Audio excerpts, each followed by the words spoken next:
Hello, Cyrus. How are you? I'm good, thank you. How are you? I am well, thank you. You are in New Zealand? No, I'm New Zealand born and raised, but I'm currently based in Nicaragua, Central Latin America. Nice. Because I know like I got a little confused because I know that your email was New Zealand, but then Yes. your time zone was similar to mine. Yes. So tell me a little bit about yourself because I'm very thankful that you reached out and was like, hey, can I be on your podcast? We have similar goals, similar things. You seem to do, well, not seem to, you do more of the like physical, like retreat, showing up, all that Hmm. type of stuff. So tell me about your business. And I'm not even going to try to pronounce it because I know I'm probably going to do it, not do it justice. Thank you for asking. And firstly, once again, thank you for taking the time to allow me to come forward and share my work. The business is called Tamatane, which is a Maori Indigenous word because I'm Indigenous Maori to New Zealand, currently based here in Nicaragua. And Tamatane, Tama means boy, and Tane means man. And so the whole mission behind it is the initiation from boy to man. So say it one more time. Tani Tamatane. Tane. Yeah, because there's two A's, so you'll accentuate the A. So Oh, Tamatane. I like that. Uh, yeah, and so it was a name that came to me through meditation because I sat with it, and then it was like this was like perfect, and like the first name I had was the Human Experience, which is the name of the retreat that I'll be speaking about, and then I just sat with it as I grew within myself. The name came to me and it changed, and then a week later, a friend of mine who's a shaman gifted me a book that was about the initiation from boy to man. So I was like, oh, this is great. So this is the name then. There you go. Um, yeah. So Tamatane. So the mission is initiations from boyhood to manhood, from adolescence, from teenage boy to manhood, emotionally, spiritually, mentally, and physically. And we have a retreat, be a second time running this retreat coming up in end of March next year in Nicaragua, called the Human Experience. And like you expressed before, it's quite physical. And so I'm using customs from my culture, the New Zealand Maori culture, such as haka, which is translates into war dance or war cry. I think that we all have seen like a video on Instagram, or YouTube about that, which is pretty cool. Yeah, yeah, and it's like this beautiful expression and custom that I grew up with. And as I started to get interested in this work of self-development, healing, and coaching, firstly, I asked myself the question: I was like, how do I want to serve? How do I want to share this work? And I was with men, and then I was like, cool, okay, cool. Like, how else can I share this work? And I was through my indigenous customs, and haka was one of them. And like upon creating the work, I was like, am I even allowed to create a haka? Because there are many haka within New Zealand.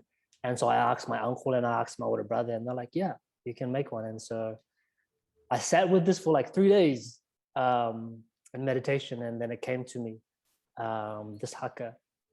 And so in the retreat, so we've got two parts of the retreat, which is the human experience. And wait, Um, not to interrupt you, but yeah. how do you spell that? Because Um, I know that some people are probably thinking you're just saying human, but yes. I'm hearing it like HOOMAN. Thank you so much for asking. Yeah, Um, so the human experience, it's spelled WHO-MAN experience. there we go. I And was so neither of those. Yeah. yeah, and so the meaning behind it is discovering who man are you, like what man and who do you want to be as a man. Gotcha. Um, and so we go through this journey of working through archetypes and communication and learning the haka and discovering parts of ourselves and who we want to be as a man, building our dream vision of our dream self as Yeah. a man. Um, and so the haka, um, was a perfect vehicle that came to me and would allow men to firstly connect to the physical essence of the masculine energy, um, connect to the inner warrior. But also throughout the haka, we go through the phrases as we're learning it, and it invites us to dive into a topic, a theme within that haka. And for example, in the haka, there's a section about crying, and so we navigate a circle and I facilitate a circle about what it means to cry. When was the last time we cried? How comfortable are we with crying? And then we attach and bring our own story and our own essence and energy into this physical expression. Mm-hmm. Because from an outside point of view, outside of New Zealand, it looks like this very physical, masculine warrior thing to do. But for me as an Indigenous, I know it's like a very emotional, spiritual experience of release. And so as like a little side note, as I've worked, studied and lent into this work of working with men, the theme of anger, I have a very healthy way of expressing anger because of haka. And a lot of anger has been released because of haka. And so this is an opportunity. The haka, firstly and foremost, is a deep emotional release technique and releasing anger, allowing us to be physical and safe being physical. Because what I feel and what I've learned is that a lot of men get shamed for being physical and masculine and wanting to like get rough and push around. And so this is an opportunity to slap our legs, slap our chest, scream and yell, in inviting us into this emotional, personal story that we go through as we go through this experience of learning the haka.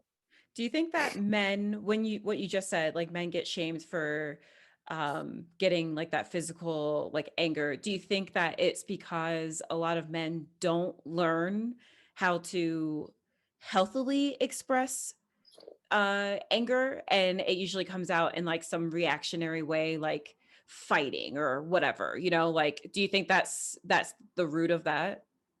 Yes, partly yes, partly yes, and another layer to that is what I feel in society is the shadow warrior is shamed of stepping into a warrior essence and being loud, being physical.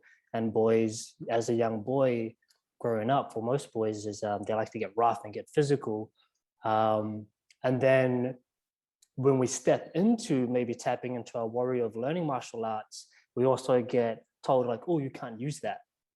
Or you'll get, the penalty is much more extreme for those that have really honed their body into this expression of martial arts.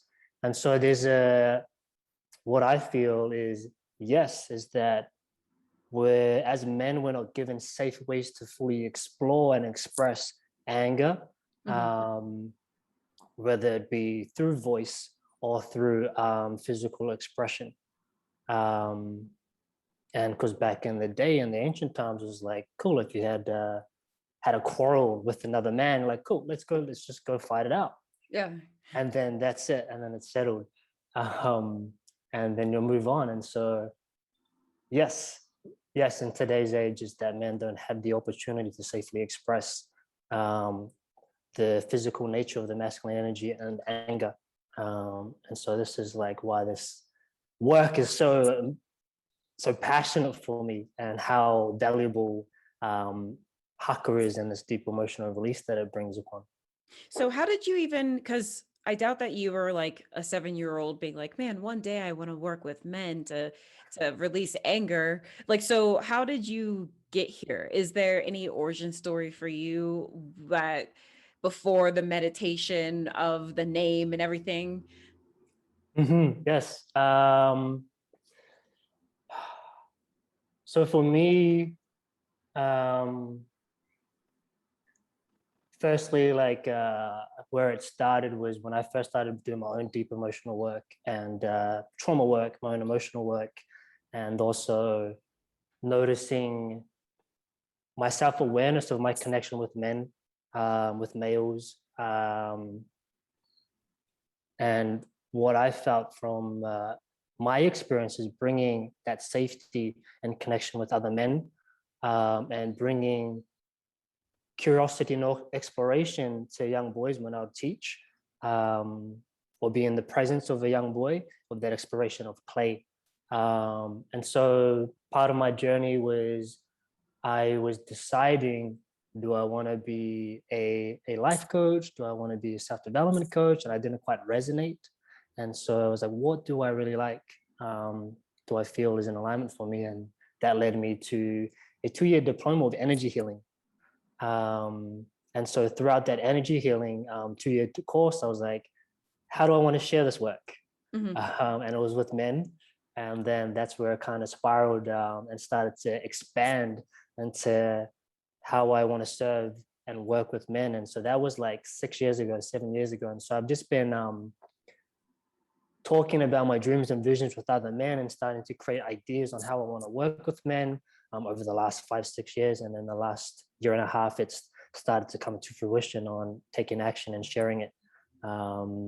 So that's like the basis of the origin story of like, how do I want to serve? And that was through and connection with men. You can opt not to, Uh-huh. but the deep emotional work that you just referenced, Mm-hmm. is what type of trauma or pain have you experienced in your past that led you to even getting to Mm-hmm. that space? Because I think that, and I own that I'm speaking from an American viewpoint, right, of Mm-hmm. like culture, and so yours is probably different, right? Yeah. Like the way that we discuss masculinity and emotions and things like that. So yeah, I mean, I would love to know like what took place when Mm-hmm. in your younger years that even got you to that space of being able to be courageous enough to say I'm going to like deep dive into my emotions. Mm-hmm. That's a beautiful question. And thank you for giving me the option to answer it or not. So I'll lean into the vulnerability of this question. Awesome. Um, there's 7 of my siblings. There's 7 of us. It's a lot. 4 of us don't know our fathers. The Okay. youngest 3 do, and Okay. so our mother's been through our life, but at the same time, us 4 older ones were in between family members because my mother wasn't quite ready yet to really support us. Mhm. And so, like, my oldest brother was adopted out to a family friend. My second brother was taken on by my grandmother, and me and my younger brother were between aunties and uncles, um, and my grandmother. And so there already was a lack of father role, the father archetype role. Fortunately enough, being an indigenous Māori, there was a very strong male presence in my culture. And I still had older brothers, and also my uncles, my mum's brothers were also very strong figures. Um, but still, there's still that archetype of the wounded masculine, that wounded father. Yeah. Um, at the age of 7, my mum invited me back to live with her, with her partner, and therefore I was in a dynamic of my mum and a stepfather figure. I was in that household, me and my brother, between the ages of 7 and 14. Throughout that time, um, there was um, I would say a very cliche stepfather role Okay. of of dynamic, if you will, of abuse, Okay. um, physical abuse, verbal abuse, and I remember throughout that period. Um, and before I say throughout that period, I'm also very grateful that I experienced it with someone else, which was me and my brother. Yeah. So we experienced that. And I reflect on this a lot. And this is a lot of work I've done with myself, is healing that experience between myself and my stepfather. And so it's physical abuse, um, verbal abuse. I won't get too into much detail about that. And I was just we're getting older between the ages of 12 and 14. And it was just becoming just a bit more. It was just becoming a little bit more. We were getting older with the thoughts that were coming through our head now, like, do we fight back? What would that do? Yeah. There's also like it was also the breadwinner, not just in our family, but in like in the other families within us, like cousins in that. So it was a breadwinner. So there was also that layer into that. And then my mother kind of had that of like not really stepping in, but trying to, but also, yeah, just this really interesting dynamic. And then eventually my mom gave us an option. She was like, do you guys want to leave? And to me and my brother. And like, we're like, yep. And so it was basically like luxury or freedom and safety. And so, yeah, we had the opportunity to leave, and my brother and I left. And so already in that self-awareness of myself in that moment of that age, I was like, cool, like, this is what I don't want to be. Yeah. And so therefore I started, for whatever reason, why I was having this awareness, like, what is a father figure role? What is a healthy masculine role? Subconsciously, consciously, as I reflect as an older adult, I'm like, oh, like I already was having these thoughts of looking for role models of the male figure. And so, yeah, I feel like my birthing of my passion to work with men on the wounded masculine, on the wounded father, is birthed from my experience of the lack of the father role, and then what seems to be a very typical stepfather dynamic role. Yeah. And what's interesting to like end that part of that topic or that theme was my stepfather didn't know that we were gone for 3 months because my mom just like put us on a plane and like sent us away. Because during that period of 2 months leading up to that, we were in between our cousin's house of like kind of just really trying to keep away from him because it just started to get really bad. And so 3 months after, right, we're already like settled into our new life. And my stepfather asks my mom, like, where's the boys? And she's like, they're gone. And he was really hurt. He was really hurt that he was like, you took my boys away. And then like, yeah, and so that was an interesting reflection that I received from my mom about that. And it's, over time, my brother and I have forgiven him. Yeah. He's softened a lot. Definitely softened with his own kids. And he's a much more open man. And so we have a relationship with him. And he has like, so yeah, there's an interesting blessing and there's an interesting path that took. Yeah. So yeah, thank you for asking. Yeah, of course. Well, I mean, I find it always interesting because like to go whenever someone is really passionate about something, it usually is because it was as you said, birthed in Yes. a situation, like and we have firsthand experience with it, and so then therefore we just have more fire behind it. Mm-hmm. And so okay, here's a good question for you. Do you think that a male, I don't necessarily know how to ask this.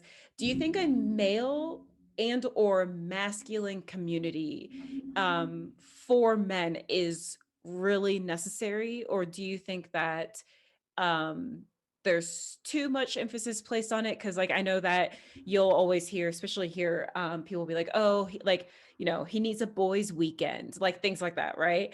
Or Mm-hmm. he needs to go do like some masculine stuff, like build a tree house or whatever. Do you think that there is something to like having that masculine or male community that really can help men show up more emotionally? Mm-hmm. Great question. It depends on the intention of that community. So if the intention of the community, from my perception, is if there's awareness about the qualities and the essence of the masculine, but also a desire to explore the feminine, which is emotions, feelings, um, creative arts, creative expression, Mm-hmm. um, then I feel it serves. But if it's just about men getting together and having service level talk, locker room talk, then that's when we dive into the shadow aspect of the masculine and the toxic masculinity. Um, so yeah, it serves a purpose of the intention is to share, to feel, to reflect, to support, um, and then also do some masculine things, which basically, in the true essence of the masculine energy, is physical and action and doing, but things that support the root chakra, the grounding, the body, the feeling of like, oh well, it feels good to just like chop some wood. Oh, it feels good to build and create. Yeah. um and then interweave that. So how's everything feeling today? Like, what's going on for you? What's alive for you? Do we need to unpack this? How can we support you? And so this is where it interweaves into the haka Mm-hmm. is, let's talk about our feelings, let's talk about our story, let's talk about our trauma, let's talk about things we want to bring awareness to, and then let's release it through this masculine expression. um, yeah, so that's, yeah, to answer that question, it depends on the intention of that. How and you may not have a great answer for this, but given the amount of time that you've given to this, I don't want to say lifestyle, but Mhm. ability to be introspective, to show up for yourself, and I don't know if who if like do you are you married or have a partner? I have a partner, yes. Okay, is it a woman? I want to be make sure Yes. I'm being Yes. checking all those things. But so how can women start showing up for their male partners, friends? Hmm. Because I know that one of the topics I'm going to start diving into a bit more is that we can't ask men to be softer, Hmm. if we are then going to have a knee-jerk reaction to judge that. Uh-huh. And I think that, and one of the things that I do talk about, um, I've had conversations about, is that we have to recognize that as much as men, and again, I will preface, American men, right, are given this idea of what masculinity is, like it's drilled into Hmm. our boys, right? And Hmm. there will be splashback onto other groups. So as much as we teach boys, like, oh, like, don't cry, like you're acting like a Hmm. girl, things like that, we're also showing girls that when boys cry, that's very feminine and it's Yeah. bad, right? And so I've talked to some of my friends and I'm like, it's funny because you'll have people who are like, I just want him to be more emotional and sensitive, and then he cries and they're like, oh, this is amazing, and then he cries again, and then you're like, oh, I mean, I get it. You're emotional. Like, lock it up. And so I'm kind Hmm. of curious, like for your partner or for the men that you work with, what are tips that you can give to women to be able to receive a man as he is finding himself and moving into that space more? Hmm. Hmm. That's a beautiful question. Oh, thank you.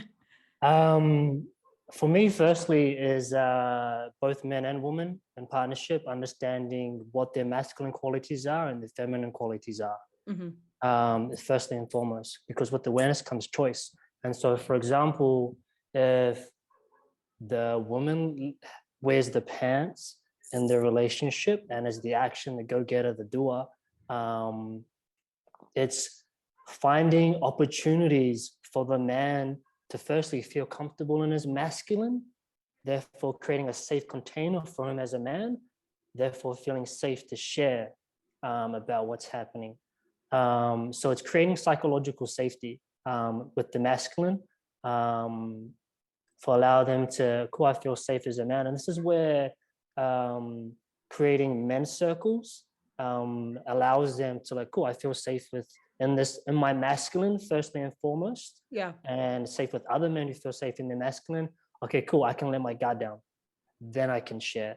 And so it's, yeah, understanding as a woman is cool. What are my masculine qualities that maybe making my partner as a man feel unsafe to be in his masculine, to feel then therefore safe to share. um and How else do I explain that? Does it kind of make sense? So I want to dive into that deeper, because the way I'm interpreting that is that, let's say I'm married, and my job, I have a kid, my job makes 500,000, right? My Yep. husband's job only makes like 50,000. Okay. And so for him um to stay home with our Hmm. child, it may make more financial sense, let's just say. Yeah. Yeah. So what I just received from you is that my masculine quality is providing. Yeah. However, that can be stemming his ability to show up softly so that he feels safe. Yeah. So, but there's nothing that can be done about that, right? Like, I still Yeah. have to go make money, Yeah. and our kids still has to be taken care of. So, like, how do you get around something that's just Mhm. kind of like a fact, right? Yeah, totally. Which is a very common dynamic in today's age, with women now being in that space of being um, the provider. Mhm. And so, if we were related on different areas of the life, and this is all from what I've learned, and also from what I've learned from my partner, because she's also a coach in healing, does a lot of work with men and women, is finding moments in there and the other layers of life of opening the door, driving, making the decisions about what to do for the day, what to eat and cook, um, planning for the day, or like any recreational activities, um, or giving your male partner like, hey, what do you feel about this or this, in terms of either like um, decision making. Once again, what could be like, for example, if you're making most of the money, you're like, cool, like we have this much money, I'm curious as to what you feel this could go towards, and giving the man like, oh, okay, Yeah. I want to make a decision that's like really important for our family. And just like, even as I expressed that, my masculine essence is like, oh, I've got to make this decision for my family. And so there are many ways to allow the man to step into his masculine essence. And then therefore, once we honor um, the masculine essence of the male vessel, Yeah. then they can feel safe. And then the walls come down and they're like, oh, then it starts to melt, and then the feelings can start to come through. See, Uh, and it's funny because and not to go too off topic, but I I know that you saying that is going to probably ruffle at least one woman, right? yeah. 'Cause it's going to be like, oh, I have to like baby him and be like, what do you want to do today? Blah, blah, blah. That's how people are going to like receive it. But Uh-huh. it is real, Yeah. like where there is this shift in dynamic of what is real today, of more Yeah. women being providers. Yeah. But then also I think that some of the problem is that as women we're very used to um and again I have to always preface this is as an American and or as like a black woman, right? So Yeah. like we're very used to multitasking, doing everything, Yeah. cooking while we're bouncing a baby, and then like going and getting this ready while we also have to go get ready for work. So I think that it can be safe to say that there are instances where if a woman is more of the provider, she also gets into that space of like, well, we have to get these things done and we have Totally. to get the and like also make sure that you go do this and then we may start uh having not just one child but treating it like we have two, Totally. Yeah. which I know like is just a real thing, Yeah. and it can have a reactionary component for men because yeah, like if I don't respect you as a man in the masculine energy that you bring, where does that energy go? Hmm. um so I'm curious because this is getting back to what you do, there's this account I follow on Instagram. It's called She's Not Your Rehab. Hmm. And do you know it? No, I don't, Okay, but and I'm gonna it's know it real soon. and it's actually deals with people from New Zealand, and I will say probably more like the indigenous Yeah, crew yeah. indigenous people. And they talk a lot about how with changing roles and things like that, there are Hmm. men who will either unload all of their emotional baggage on women, or will hold it in and release it in the physical aspect towards women, right? Yeah, So like drinking, beating, things like that. yeah, um for you, the men that you work with, do yeah. you find that they come from a space where they have been open to growth for a while and then this is the next step, or do they tend to come from a place of, I'm seeing that I'm unloading in the wrong ways and I need to make a big change? Hmm. Right now, it's a bit of both. It's a bit of both of people desiring deeper awareness of their masculine qualities and how to access and soften into their feminine qualities. And then also some men that are like, I have no idea. I'm just like, I need help. Um, yeah, and so yeah, I have a bit of both. Yeah, I have a bit of both, and yeah.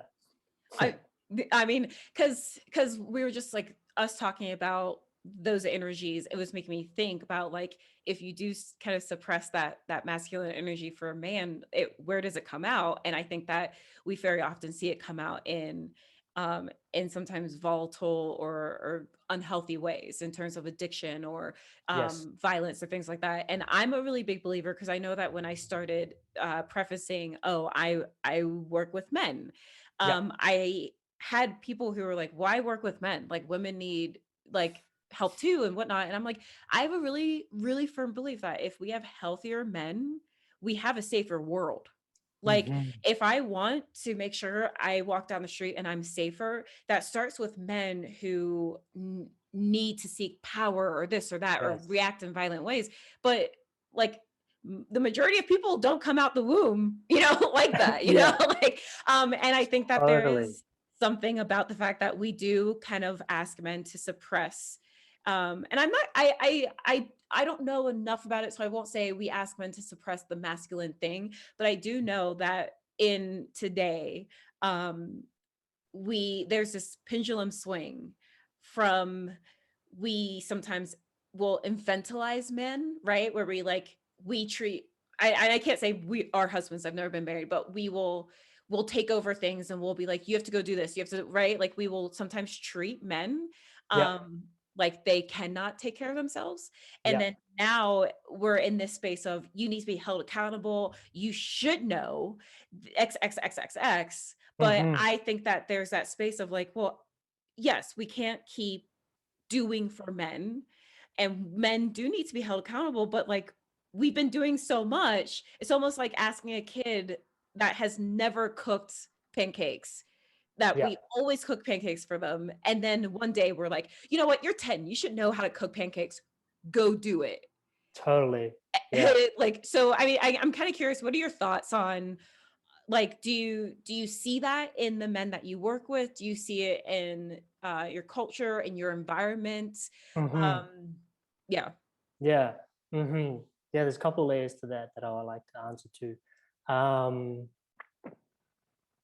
Firstly, like, yeah, when I work with men, it's um, kind of like a surprise energy, or like okay, in terms of connecting to warrior, and Mhm. also safely connecting to anger, and being able to safely release anger, um, or at least bring awareness to emotions and name emotions. um, and so there's that layer of some the men that I work with. Firstly is I don't what want does it to feel? completely interrupt you, but I just want to say I love the fact that you just said name emotions. Yes. I love that. Keep going. Yes, name emotions, because a lot of the work that we're doing at the moment in the retreat is, if you're familiar with the wheel of emotions. The wheel of emotions, I probably am, but not Yeah, not yeah. enough. So it's Please a explain it. so it's a pie chart, a diagram that has all the main emotions: joy, anger, sadness, grief, and then it layers out to a more definitive expression, and then it layers out Yes. to a third layer. So like firstly is educating men, like, cool, what exactly are you feeling? Yeah. Because first we've got to bring awareness to it, and then we have the choice on how to best support it. Um, and so a lot of emotions, firstly, with what I've learned from men is anger, is feeling in this day and age like, oh, I need to be more sensitive and be more emotional, but it comes from what I may label as a place that may not fully align or serve, or distorted place of an unhealthy way of shut down my masculine, be in the feminine. Then we create another unbalance. And so like what I like to share is like, be fully in your masculine, but appreciate the feminine. And so that's one layer Like that. amongst the men that I work with in my culture. And from my perception, the indigenous culture, there is a lot of warrior essence in my culture. There's a lot of alpha mentality in my culture. Um, but at the same time, because my culture's been brought up with the land, so there's a deep earthing that allows us to embody humbleness and humility. And there's a big community aspect. And I say community aspect now because I didn't quite realize the community aspect until I stepped out of my country. Yeah. And then I was like, oh, okay. Yeah. And so within that, what I've noticed within my culture is when there are men that are maybe struggling with emotional release tech and awareness, does really come down to the father archetype, the wounded father and the wounded masculine. Yeah. But at the same time, because of the blessing of the culture and the haka, it's allowed men to not bottle up that energy and let it just like pile in. It just releases. And when that's one process, firstly is releasing, and then the next process is like, cool, how do we learn from it? How do we dive into it, unpack it, dive it, integrate it, build a better foundation of the self? Yeah, so those are kind of the layered answers, and I hope that brings clarity to Yeah. Yes. So let's go back to your retreats. that. How long are your retreats? The one that's going to be, you said in, sorry, March? Yes, Thank you. March 28th to the 1st of April, 2022. Okay, so that answers how long it is. Yeah. And I'm kind of curious, like you don't have to do like a deep dive because we want people to pay to show up, right? Yeah. But what is the general layout and the process of the retreat? So it's a 5-day, 4-night experience. From what I experienced last time with it, it was like fully jam packed, and yeah, there was a lot of emotional release. There's a lot of breakthroughs. And so the layout is we have morning practice. Then we dive into haka and starting to learn the haka and that process. Then we have a life vision section in between, and then we go into communication. And then we do a ceremony at the end. One of my most important things that I love to bring into working with men is magic. Is Do you say magic? magic. Okay, I wanted to make sure. Like, Magic. And why I say magic, and to explain a little magic, is creation, is curiosity, is all this shiny, glittery, sparkly things yeah, that may be like, oh, that's for my sister, or that's for my wife, that's for my mom. It's given us the opportunity to feel into that as well. Like, cool, let's also create beautiful mandalas.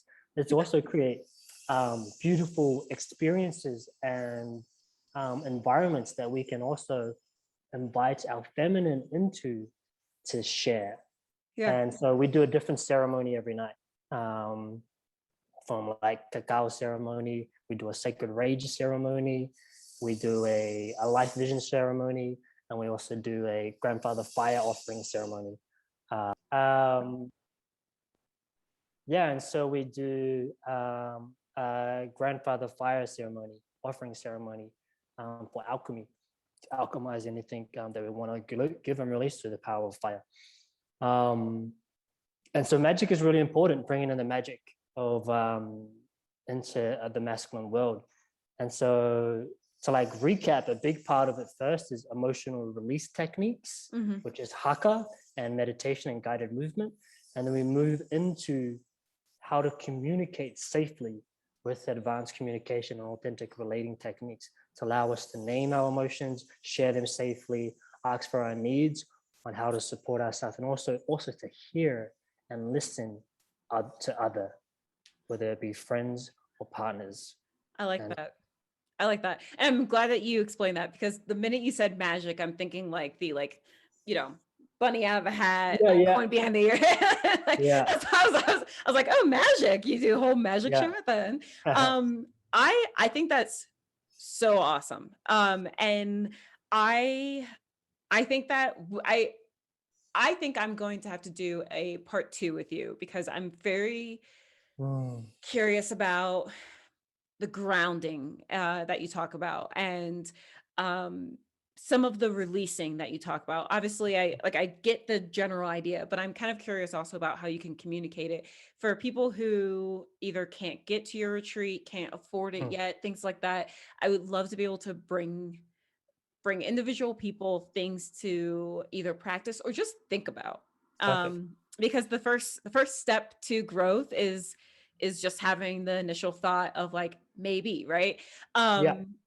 So, okay, before we sign off, other than the retreat, is there anything else that you would like to share with anybody listening? Get curious, reach out. If you have any questions and just curious about the work,